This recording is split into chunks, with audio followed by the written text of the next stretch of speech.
Welcome to Islamic Life Coach School Podcast. Apply tools that you learn in this podcast and your life will be unrecognizably successful. Now your host, Dr. Kamal Akhtar. Hello everyone. Peace and blessings be upon all of you. There is so much joy and peace that comes from true connection with another human being. I mean, we are hardwired for belonging and reciprocating. Today, I want to talk about a connection with your best friends, your BFFs. People that you choose to be in your life, as opposed to the ones that you're related to. There is something truly remarkable in social dynamics of creating deep, meaningful friendships. And I want to dedicate today's podcast to such friends, to my besties, and to all the besties out there, and to you who show up in your role as a bestie. This topic is very well placed in today's episode because my friends recently threw me a surprise party in celebration of my 100th podcast episode. I was so ecstatic, and alhamdulillah for these people. You know who you are, and it truly meant a lot to me. There is a level of witnessing that happens in a friendship. There is a holding of a clean, non-judgmental space. When I'm self-coaching, I work really hard on choosing how to respond with the best, highest brain in any given situation. I reveal my thoughts and I try to break my limiting patterns. But when it comes to my besties in pain, it's mostly about where are we going and who are we going to beat up? And I'm sure they'll do the same for me. These ride or die type of people in our lives. Alhamdulillah, such a blessing. When I was growing up, my family moved a lot, and we were always either changing houses within a city or changing cities or changing countries. This was related to my dad trying to find the best way he could provide for us. And in his mind, he took opportunities that were the best for his family. And alhamdulillah, he did provide. But all of this left me with a bunch of work that my adult brain had to do later on, where I felt that growing up, I was missing a sound relationship with a best female friend. Every time we stayed long enough in a place for me to get to know someone and to make friends with them, next thing I knew, my family was packing up and we were moving. And it was not the electronic days when you could stay in touch with somebody afterwards.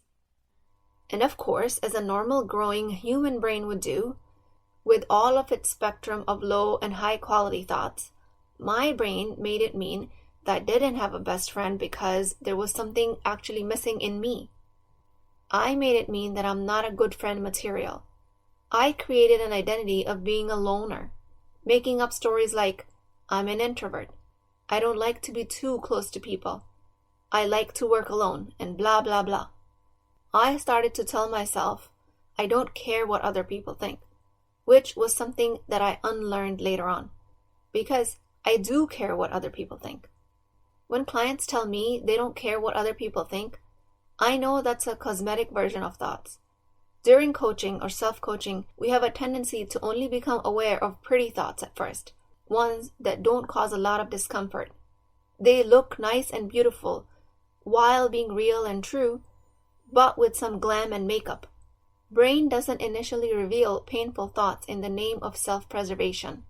So many people tell me that they don't care what others think. I can tell you this is the beautified version of an underlying layered thought where the brain is actually fighting not to care about what other people think. If you're in coaching with me, I would say this might be something that your brain is telling you superficially. But if you keep telling yourself, I don't care what other people think, you're missing a huge piece of information that your subconscious is trying to tell you. And your subconscious is hardwired to care what other people think. It's trying to show you where you care what other people think. So by denying this basic wiring, you will not be able to explore why you are in pain, where you care. This keeps you from revealing where you're handing your power to others. Coaching is all about exploring the subconscious and leaving behind the limiting beliefs. Now with all of this coaching, I'm not so quick to reject my thought. And I stay curious about, do I actually care what other people think? Why am I caring? What am I learning from this? The answers I get reveal just some more limiting beliefs which I can clean up, because now I've actually identified them through exploration. rather than completely rejecting their existence by continuing to repeat to myself, I don't care what other people think. Again, you're hardwired to care for others, their opinion about you, their view of you. Just be curious about what opinion you want to believe and which one you want to reject. So going back to my childhood where we were ever changing houses or schools, seemed like there was a lack of an opportunity for me to make a deep connection with another person throughout my life. I made it mean it was because I was a kind of person that didn't need it or want it. Again, denying the subconscious programming of belonging. And I ignored that for the longest time because we live in a culture of bypassing injury. Like, if injury was a person, she would be translucent. Everyone would look right past it and ignore it exists. And that's what happened to me when it came to my own injury about why don't I have a best friend forever? I was looking right past my injury where I never stayed long enough in a particular area to see my patterns of long-term friendships develop. That's obviously something my nervous system needed and wanted, but it took a long time for me to admit it. Messaging I internalized instead was, I don't have a best friend because I'm too intense, too hyper, too intimidating, too energetic. And you might have internalized a different kind of messaging, like you're too shy, too timid. Our brain is constantly making up stories, constantly making meaning. And I personally made it mean that I had a lack of friendship because of all of these things that were wrong with me. But in the substrate of all of this, the foundation was that some healing that needed to happen. I didn't have long-term friends because we were never in the same area for too long. Not because there was something fundamentally broken about me.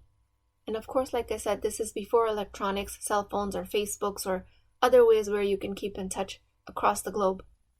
The fascinating thing for me, while my injury was festering inside, making me believe negative things about me, now that I reflect back with a different point of view, I come to realize I had amazing friends that I shared my life with, for whatever time period there was. I actually did make deep connections.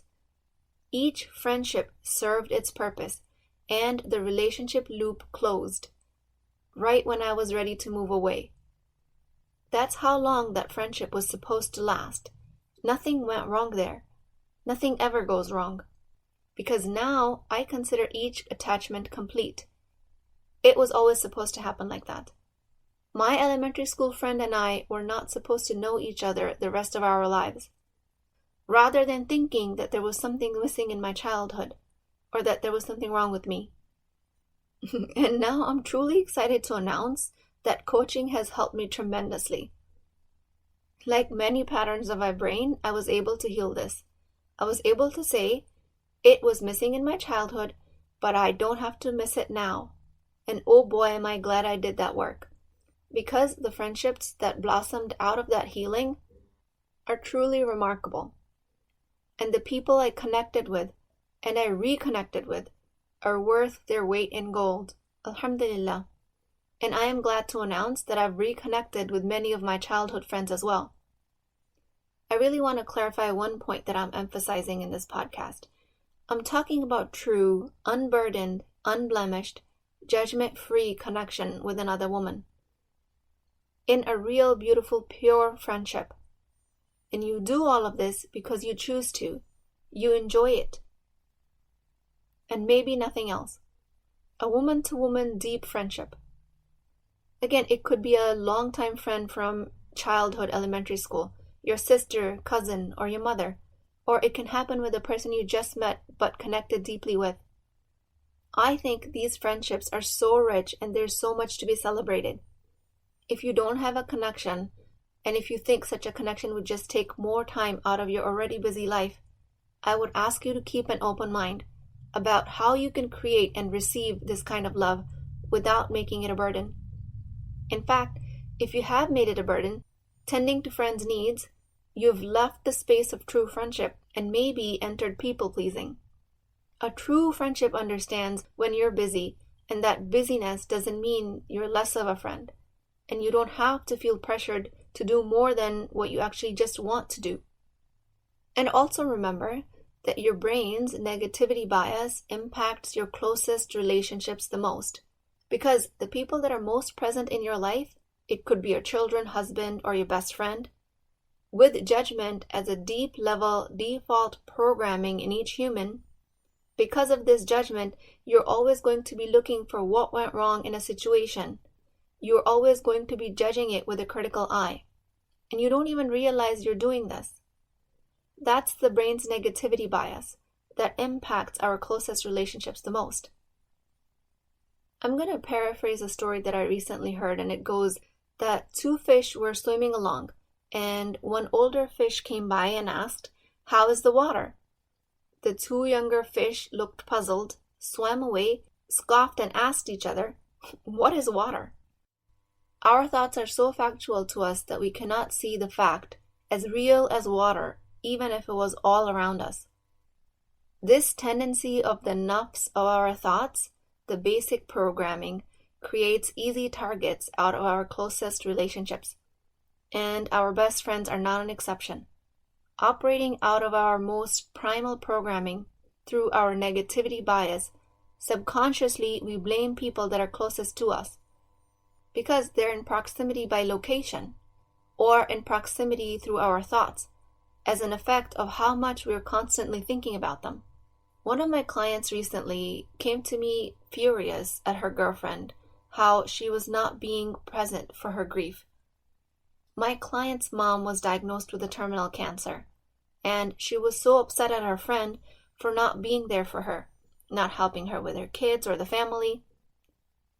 There was so much raw anger and borderline hatred. If she hadn't told me that they were best friends since childhood, I would not have believed it.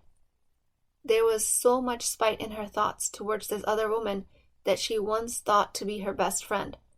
But during coaching, we processed the anger and the hate, the high energy emotions that were actually bursting out of her body, literally, since she caught herself screaming and fighting with her friend on other occasions. Because remember, all actions come from emotions. It wasn't a surprise that we discovered her actions of yelling and reactivity were coming from anger. Once we acknowledged and processed these high vibration emotions, we discovered they were a result of her own brain's negativity bias. At the difficult news of possibly losing her mother, bypassing her own injury, she zoned in on who she could blame. Her brain performed the action of laser targeting and making her friend the enemy. Again, negativity bias towards people that are closest to us. But the brain presents this to us as a fact. We stop seeing the water we're swimming in. As a reaction to this sad news, she desperately wanted to know how to control the situation that was rapidly spinning out of control, who to take her emotions out on. She was acting petty, noticing things that would otherwise not bother her. Her friend didn't invite her to her anniversary. She didn't even send a text on her birthday when they used to usually go out together. And so many other things that her brain was listing as evidence against the friend. All the things this friend was doing wrong. In the meanwhile, all my client was doing was escaping a very low energy but an extremely heavy emotion of grief. The lower brain labeled her friend as the enemy in an attempt to ignore the elephant in the room, and that was that she was afraid of losing her mother. This type of escaping doesn't work, guys. If it did, I would be coaching on escaping and nothing else. Not only it doesn't work, it compounds the original pain and it creates new pain, like this did, where my client almost lost her best friend over her brain's stubbornness of not facing reality. Be on to your default programming. This nafs, this shaitan that uses this nafs against us, because he will be celebrating his success when we hurt the friend and we lose other connections in our life based on a pretend need to escape a genuine emotion of grief. Remember, like all other difficult emotions, grief has a direct correlation of how much you love someone. My client loved her mother a lot, as evident by the quantity of grief she faced, but she almost demolished her other relationship trying to avoid it. Be on to your brain, guys, or let me help you be on to it with coaching.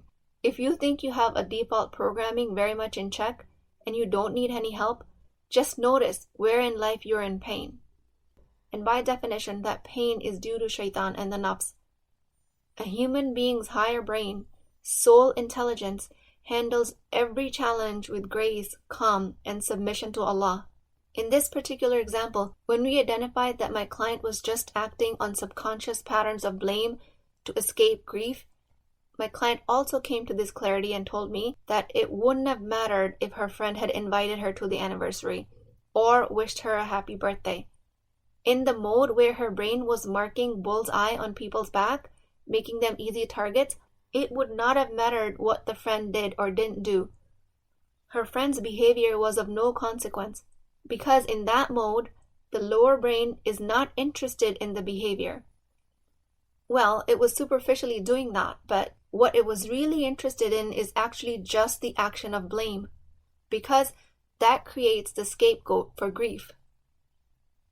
This client of mine was in the real 50-50 of life, the 50% of life that is a test, because with every hardship there is an ease.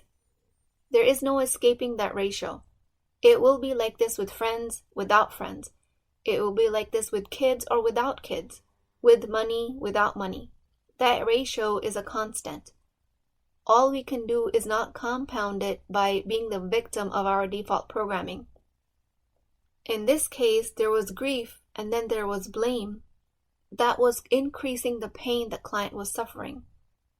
When the difficult emotions hit us, instead of focusing on them, we channel the energy in trying to control other people's behaviors to escape the difficult emotion, blaming, finding faults, and, like it was the case in my own childhood, making up stories about myself. Your grief, your hurt, any of your injury is not wrong. Nothing is ever wrong. It just is. Everything is a circumstance. Don't make your injury transparent. Acknowledge it.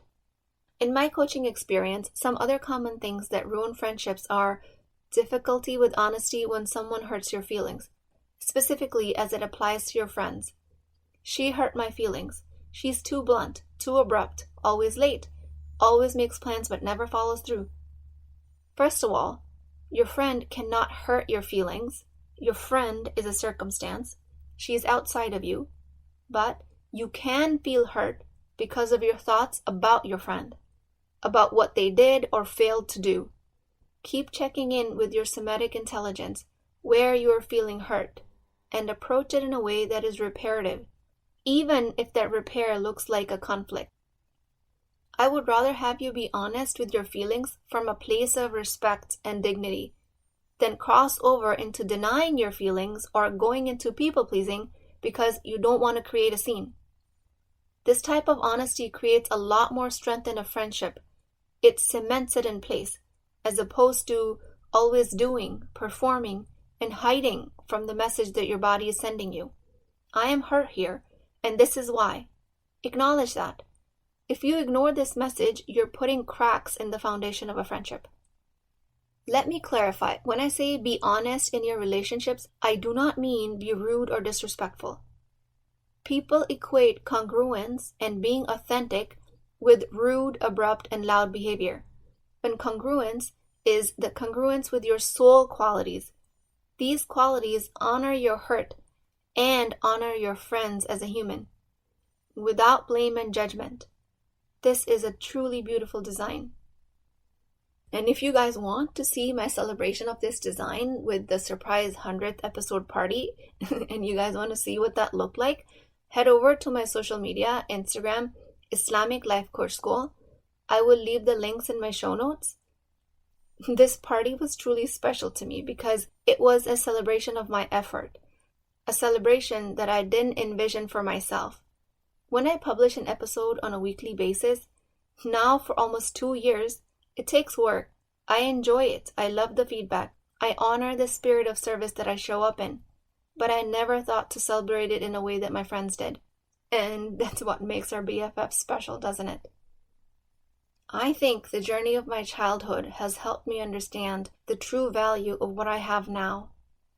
I thank my friends for being there for me, I thank all of my listeners, and I pray for healing in your friendships. I pray to Allah subhanahu wa ta'ala that our suhbah, our companionships, bring out the best in us. I pray that my listeners cultivate a love of a friend in the name of Allah, in the name of self-healing, and in the name of ihsan and growth. And I pray that we all grow a special bond with a friend, if for nothing else than just for your enjoyment. Allah subhanahu wa ta'ala has placed that beautiful fitrah in us for a reason. Inshallah, I pray for all of you to find lasting peace in your friendships. Please keep me in your du'as. I will talk to you guys next time. If you're interested in getting coached by me, I'm offering a very affordable opportunity to do that with Wisdom Wednesdays. This is not a course, not a lecture. This is an opportunity for live coaching, real change with Islamic adab and etiquette. You do not need more information. You actually need a space to create change. At $19.99 a month, which is a price of takeout dinner, you as a Muslim woman will create confidence, intimacy, and connection without shame or fear of judgment, because your privacy is my highest priority. So join at www.islamiclifecoachschool.com, resources, Wisdom Wednesdays. I'll see you inside, inshallah.